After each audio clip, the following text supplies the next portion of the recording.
Hi hello सगळ्यांना नमस्कार आणि वेलकम टू माय ब्लॉग. तर आज आपल्याला आहे ना 3 डाळींपासून आहे ना असे छान पापड बनवायचे आहेत. तर त्यासाठी मी उडदाची डाळ, मुगाची डाळ आणि मठाची डाळ घेतलेली आहे. तर वर्षभर टिकतील असे ना आपल्याला पापड तयार करायचे आहेत. तर त्यासाठी आपण आहे ना घरचीच मुगाची डाळ आहे, मग थोडीशी विकत आणलेली आणि मठाची आहे. तर उडदाची डाळ आहे ना आपण म्हणजे पावडर असते भरपूर तिला, तर त्यासाठी आपण तिला छान अशी पुसून घेऊ. कपडा बांधून घेते.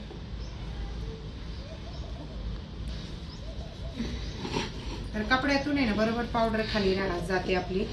तर व्यवस्थित असा कपडा आहे ना ताट बांधून घेतलाय. आणि तर मी तुम्हाला आहे ना प्रमाण पण सांगते. आधी डाळी स्वच्छ करून घेते छान. तर मुगाची डाळ आहे ना आपली घरचीच आहे, तर तिला एक पावडर ते काही नाही आहे. तर तिला एवढं काही स्वच्छ करायचं नाही आहे. आणि थोडीशी कमी होती, तर आपण अर्धा किलो विकत आणलेली.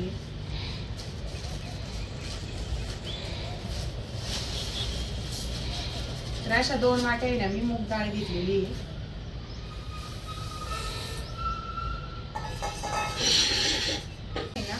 जवळजवळ आहे ना थोडंसं कमी ना एक हेच आहे.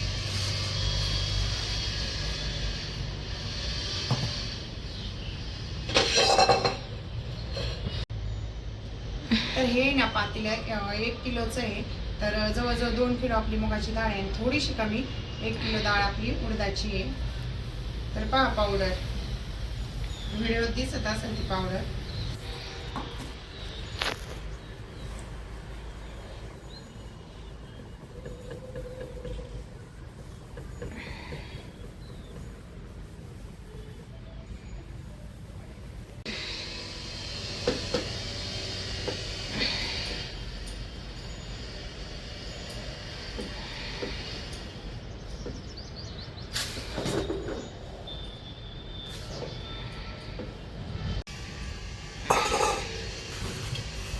उडदाची डाळ झाली आपली, तर मुगाची करून घेऊ.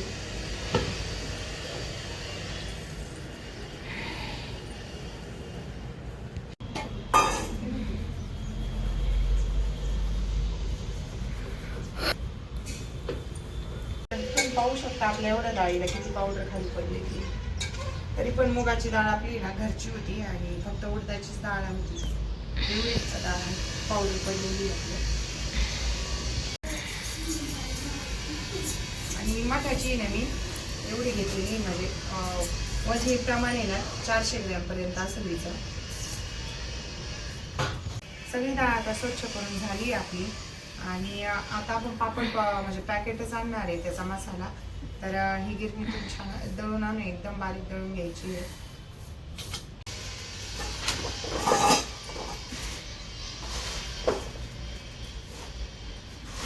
तर आपल्या डाळी ना घरच्याच होत्या, त्यामुळे ना आपण किलोचं प्रमाण म्हणजे वाटीनेच मोजून घेतलं. आणि किलोची वाटी आहे तर थोडं कमी जास्त होऊ शकते. तर आपण मोजून घेऊ त्याला किती आहे.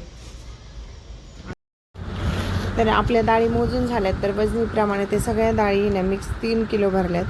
तर त्या छान अशा गिरणीतून दळून आणल्यात. आणि जेवढं बारीक होईल ना तेवढं आपल्याला बारीक पीठ करून आणायचं आहे. कारण जाडसर पीठ जर झालं ना तर पापड कडक होतं, आणि जेवढं बारीक होईल ना तेवढा पापड एकदम मऊसूत आणि रुचकर बनतो. तर आपण 3 किलो डाळीसाठी 3 पुड्या आहे ना रामबंधू मसाला घेतलेला आहे. तर आधी सगळ्यांना तो सोडून घेतला होता.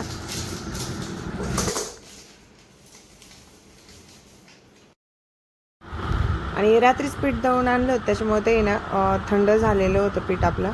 तर ताटामध्ये ना पीठ काढून घेतलं होतं. आणि आपल्याला आहे ना परत पापड लाटायला पिठी पण लागते, तर म्हणजे पापडाचं पीठ. तर ते पण बाजूला आहे ना एका पिशवीमध्ये तसं ठेवलं होतं थोडंसं. आणि बाकी सगळं पीठ आहे ना आपण मसाला टाकून छान असं आहे ना मळून घेतलं होतं.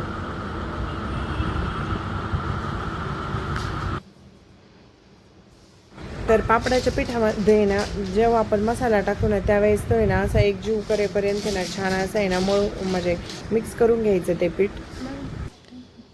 काय होतं, जेवढं आपण जास्त आहे ना पापडामध्ये ना मसाला मिक्स करतो ना पिठामध्ये, तेवढं आहे ना आपला पापड छान होतं. आणि म्हणजे मसाला आहे ना एका ठिकाणी बसत नाही, तर तो असा आहे ना छान असा पिठामध्ये आहे ना मिक्स होऊन जातो. तर आपण थंड पाणी टाकतो. जसं बसेल ना तसं आपण थोडं थोडं पाणी घालून आहे ना पीठ आहे ना मळून घ्यायचं आहे. तर पीठ आहे ना जास्त घट्ट पण नाही मळायचं आणि जास्त पातळ पण नाही. तर पोळीपेक्षा आहे ना जास्त घट्ट मळायचं. तर मी थोडासा खाण्याचा सोडा पण आहे ना त्यामध्ये मिक्स केला होता आणि परत पुन्हा एकदा पीठ मळून घेतलं, मिक्स करून घेतले. तर सकाळी 7:00-7:30ला पीठ आहे ना आपण मळून घेतलं होतं आणि 2-3 घंटे छान असं आहे ना पीठ भिजून दिलं होतं. कारण पीठ पण फुलतं, त्याच्यात पापड खारा असतो आणि सोडा पण असतो. तर छान असं आहे ना बघा, तुम्ही पाहिलं तसं मळून घेतलं पीठ.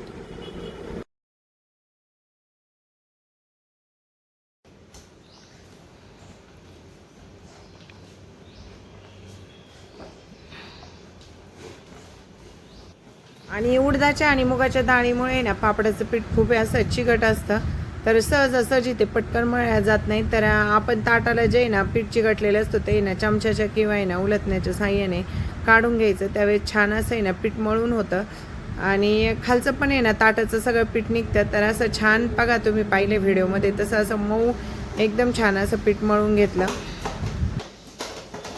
आणि 3 किलो पापडाचं पीठ होतं, तर त्याच्यामुळे ना जास्त मोठा गोळा झाला होता आणि मी 2 भागात आहे ना तो केला. तर व्यवस्थित असा मळता आला. त्याच्यानंतर मी ना प्लॅस्टिकच्या कॅरीबॅगमध्ये आहे ना तो भरून ठेवला 2-3 घंटे, कारण हवा पण लागत नाही आणि हवा लागली ना तो कडक होतो. त्याच्यामुळे ना हवेला पण नव्हता ठेवला आणि 2-3 घंटे छान भिजल्यानंतर मी त्याला आहे ना पाट्यावर मिंटायला आहे ना तेल लावून आहे ना त्याला म्हणजे असं कुटून घेतलं होतं पीठ, कारण एकदम मऊ होतं आपलं.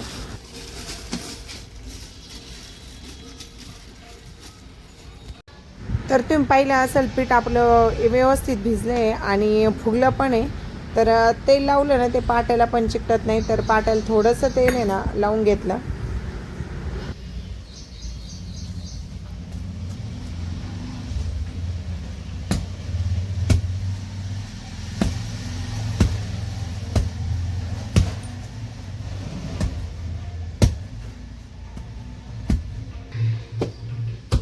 तर ठेचून ठेचून आहे ना एकदम पापडाचं पीठ अगदी मऊ केलं होतं आणि अशा प्रकारे आहे ना लाटी केली ना आपल्या पिठाची तर व्यवस्थित आहे ना लाट्या पण बनवता येतात आपल्याला आणि एकदम सारख्या आकाराच्या बनतात. त्याप्रमाणे जर आपण लाटी बनवली तर.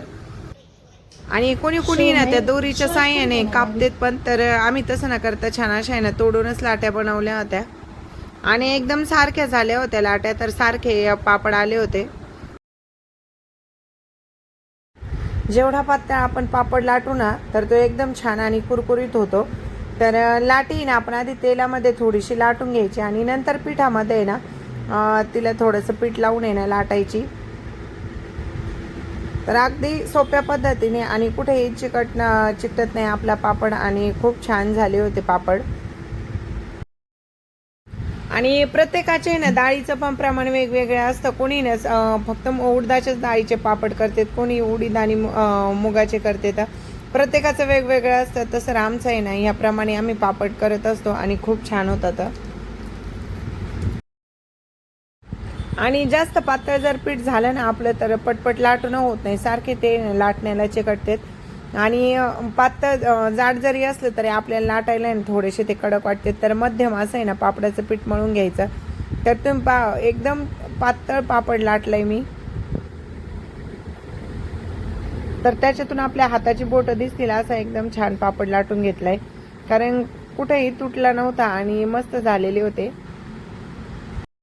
आणि सगळे पापड आहे ना ह्याच पद्धतीने ना मी लाटून घेतले आणि छान असे आहे ना फॅन खाली सुकवून घेतले होते.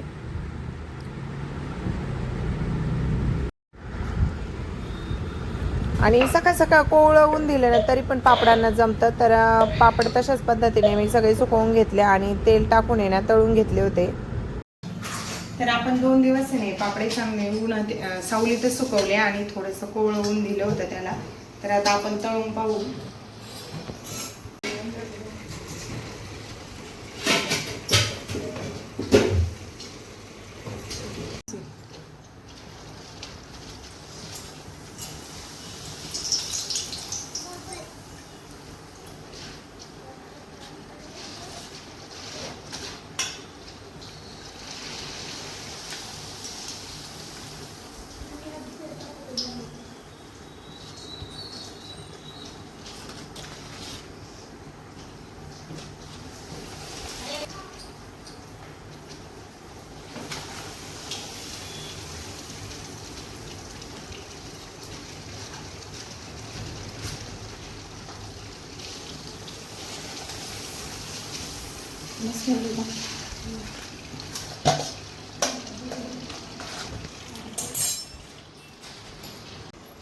तर आपले पापड आहे ना खूप छान आहे ना, मस्त असे कुरकुरीत झालेले आहेत आणि आता वाळून डब्यात ठेवलेले आहेत. वर्षभर पुरतील असे पापड आम्ही बनवले आहेत.